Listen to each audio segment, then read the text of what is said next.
And then the main event, Tornado Tag Team match for the AEW World Tag Team Championship match. Sting and Darby Allin versus the Young Bucks. A motherfucking masterpiece.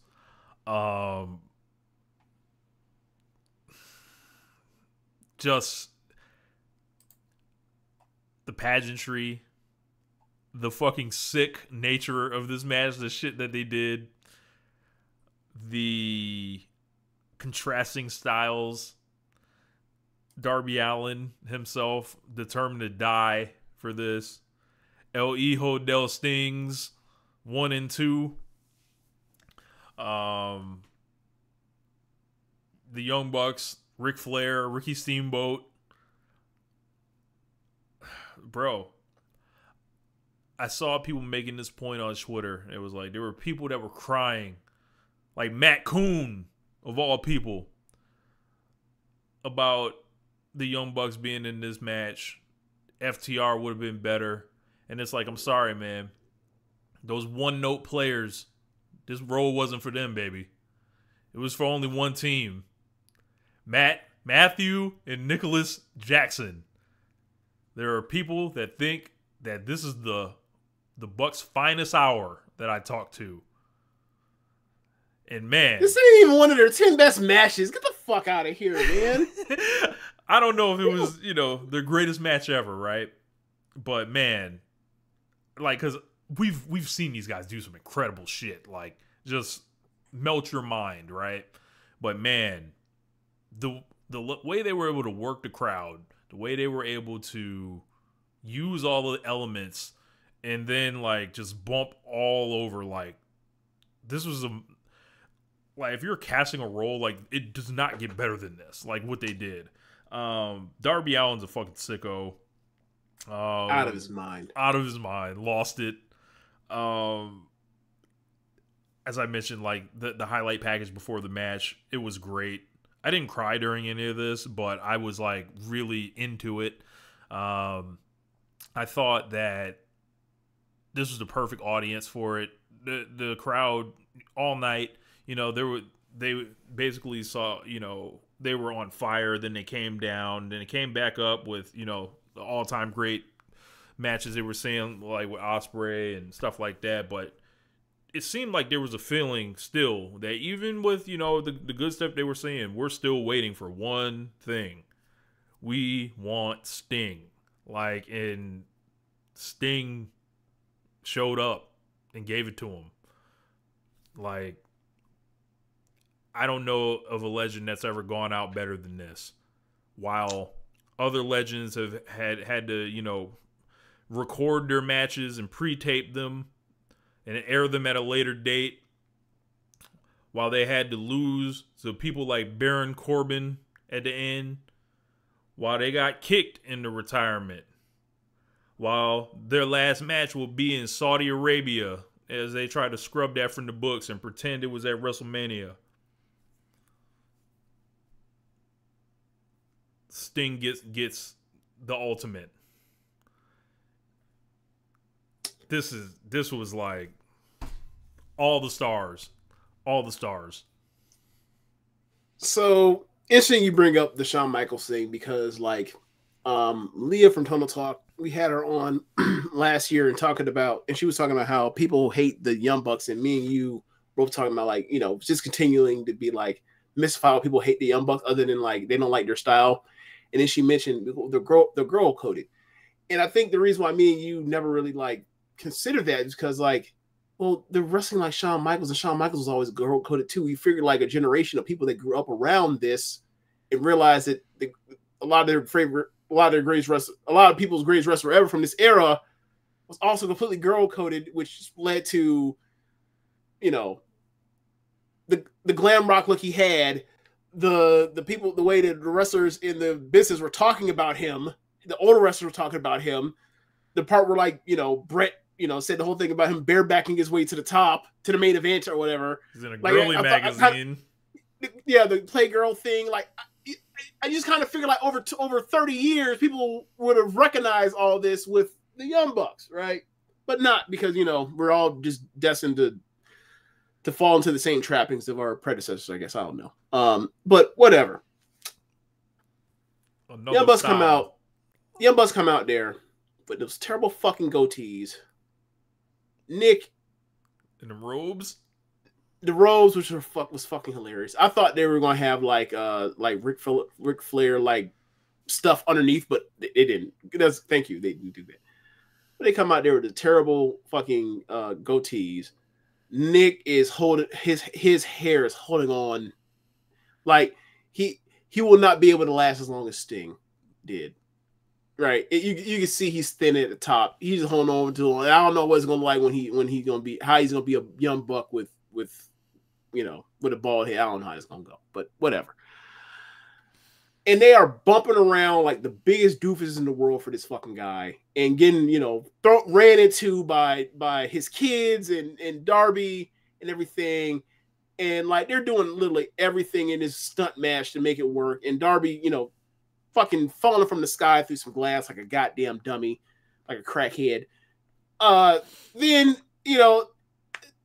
it's time for them to have to work one-on-one with Sting or whatever, or two-on-one with Sting, and like they're just bouncing off this dude and doing a no. Sting does a new, so they just lay out everything perfectly for like Darby's gonna do his shit, Young Bucks do his thing. Give me what you have left, Sting, and we can make this thing a classic. And he absolutely went out there and did it. And I want to commend all four of them. It was just fun, and like for the Young Bucks and for Sting to go out that way to be like, hey, in this business, because of the history of it and because of one company, the legends always die at the end, right? They always get pinned, they always put on their back, they always tap out, they always get embarrassed on the way out, and then you clap for them on the way out, or they go out sad after chasing that perfect match, and they never knew when to get out at the right time, or they're broke and they have to keep coming back because of money issues or whatever else. And like Sting was there for 3 years. They treated him like how we wish all legends would be treated. He didn't overstay his welcome. He wasn't overused. He was fun to be around. His interaction with him is gonna like leave an indelible mark on like Darby, and gonna make him somebody to like gave him a rub, right? It's supposed to be like the guy that's like he's a Jeff Hardy Sting guy. Is like he literally is Sting's greatest tag team partner now, right? He's gonna have that forever with him. And like I just really enjoyed all this, and to see Sting off, and like to see the three faces of Sting of like Wolfpack Sting that we basically have seen for the most of the last 25 years in the Crow paint, and like Surfer Sting, and then he's come out to Seek and Destroy again, and I'm thinking more like I'm thinking of Sting, and I'm thinking like, you know what? I don't necessarily know if I love the pairing of Metallica Seek and Destroy with Sting. And then I think about it more as like, well, Metallica at its roots, back when that album was out, like they were a thrash metal band. That's a lot of, skateboarding. And it's like, well, surfing, skateboarding, it does fit in the way. I just never really thought of that connection. Like he's on the waves thrashing. It's like, okay, it works now. It clicked for me watching. It's like, it was just perfect, man. And like there's another win for licensed music. Another win for it. Everything was perfect. It was perfect. Like just great. Like the pictures of him of his early days with Muta and in New Japan and everything, like it actually captured most of what you felt watching, Crockett Promotion Sting and WCW Sting. Obviously, he didn't have it. Like I think there's a couple pictures they had of him with the belt, with a big old belt, but like you got to see what the guy was in living color, like when I was a child, and he was at one point my favorite wrestler in the world, and I was really happy to see it. And I said at the start of this, like if you are someone that was a legendary wrestler, or if you are a legendary wrestler that had a part of your legendary run outside of WWE, or your legend was made outside WWE, you need to get the fuck out that company after you get as much money as you can out of them, and then go have your retirement tour, have Tony Khan do it. He just showed you that he can do it. He just showed you that's the best one we've ever seen. That was effectively a 3-year retirement tour. We didn't even know it was a 3-year retirement tour. Yeah. It was amazing. Yeah. He cared for legends in the way that we always wished our legends were cared for, and literally like the hero is able to go home to his family not dead. and it's a happy ending. It was like John Wayne. Like You were off to the sunset. Yes. It was great, man. Like you brought in people from his past throughout this whole thing. Like, Great Muta was there, Ricky Steamboat was there, like just, at different times or whatever. He got to work with a lot of people that will forever, like, I was talking to, I said Swerve message today. I was like, yo, bro, you're in that Sting video package forever now. At Wembley. Yeah, I was like, bro, you're there forever now. Like, that's, who would have thought that, like Ricky Starks is like one of his best opponents in AEW. Right. Just like Rich, a lot of people I'll got go further, to get right? in the ring with him, and like, that's cool. When they showed, when they were showing him Jericho. basically in front of watching his career, right? Watch his career, because Jericho. I mean, Sting made that save for Jericho. What, like a month ago, 2 months ago, right?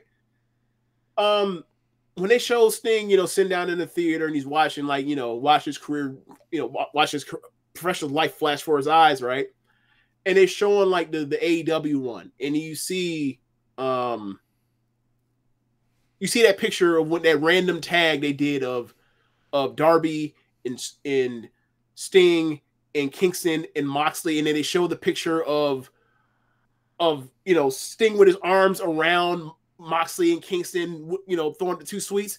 It was like, this is why AEW is cool. They throw them random ass tag match where the baby faces win. So for moments, so they can have that picture 3 or 2 years later, right? Like, if not, I mean, CM Punk posted a thing about Sting on his reel or whatever else, and showed him in the Sting face paint. Like, if not for how bad it went at the end, that would have been on there too. You know what I'm saying? Like, this was awesome. This is awesome. The whole 3-year thing was awesome. And for a lot of people, including myself, that watched Sting for 30, on and off for over 30 years, this is my favorite Sting run. Same. And it's like, to see the love that he got. Everyone don't get that. And right. Flair was there. I thought that was important. Yep. And it was just, I don't even know, like, really what to say about it. Like, because it's like, we all know who Sting is. Like, we know what Sting means, to us. And it's just like, you see him wrap it up here. So many different opponents, people that he didn't even get to or whatever. Yeah. And he's just the icon. Like, and I know it sounds cliche or whatever. That's his nickname, the icon. Right. But yeah. It's like, he's gonna come back one day, and he's gonna randomly make an appearance, right? And think so? I don't think he's just gonna fade into the sunset or whatever, right? I think, whenever the fuck Darby Allin is the world champion or wins that shit, yeah. Sting's Fair gonna enough. fucking show up or whatever. People are gonna go crazy. I want Sting to be in AEW in some form forever at this point. Figure out a ambassador deal or something like that. And license deal. Tony was talking about it. Whatever. He was really trying to get this man to get to Wembley. Like, give me 6 more months or whatever. But he had mentioned, a true promoter. He had mentioned they say Tony Khan ain't no true promoter. All right. Like, yeah, could we get you to help draw? Sting's last UK match. Can we get this shirt that I'm wearing right now? Can we get it with the Union Jack on it? Yeah. But yeah, man, like, this is this feels so much better than a lot of last matches, and it's crazy that he's done now. Like, it was could they have done like more along the way? Sure. Like, as far as like, the short term, the last 3 months or whatever, right? But if you look at how James described it, it's like, this whole thing has been the last run. If you look at it like that, This thing it gets more like incredible and impressive like the more you look at it. Right. I never thought of it in that way until after the show was over and I got a chance to decompress from like, wow, this was a great fucking show. This was a great match. I had expectations for the match, but it was like, I think they're gonna have a great match. I didn't think they're gonna have, one of the more satisfying matches I've seen in a long time, right? To cap off, the happiest I've been with pro wrestling in a long time. And like, I just sat back and thought like, this basically was like almost like a retirement tour, a 2-year or 3-year retirement tour, and did a bunch of cool stuff. Russell, gave guys a rub. He didn't have to. Obviously, he's past his prime. He's long past his prime. This ain't fucking 92, and he's in the Vader. But like, he still has stuff to give. He gave it. He still got crowds, standing at attention, losing their minds whenever he hulked up and started beating on his chest. And like, it worked for 3 years. No one got tired of it. And they were really, special with it. Like, they want more. 23 years. He came in 2001, December 2021, right? Yeah. Or 2020, December 2020. 2020. Okay. So 21, 22, 23, and then so basically like in 3 years in change, he wrestled less than 10 times a year. I never really thought of it that way, but like, this was perfect. Like, they gave him time to be able to get himself together, do all the crazy shit that he was trying to follow behind with Darby, bad influence ass, the adult being influenced by the fucking kid. But whatever, like, yeah, it just worked. It worked. And I'm so glad this happened. And like, I had no expectation for this, and it's worked out so much better than I ever could have imagined. A lot of people were, and remember, we started this when like Sting's coming in, and people were like, "Oh my God, is he going to be the world champion and shit in a few months?" Just like a lot of people were casting like a lot of bad faith shit on it, and hoping it would not go the way it went, hoping Sting would end up embarrassing himself or getting hurt, and to point the finger at AEW, this is what you did to our Sting. That like, all that shit was out there. We know the bullshit that was there, but I just want, unfortunately, we'll never know what could have went wrong. We'll never know because it didn't. And it was like, yeah, man. And this happened, and he comes in, and he's coming in during the fucking pandemic. Right. Yeah, man. This guy is special, man. Like, yeah. This is about the happiest. I think this. I mean, outside of All In 2021, this is the happiest I think I've ever been with AEW. Which is saying something. Let's go into these questions, man.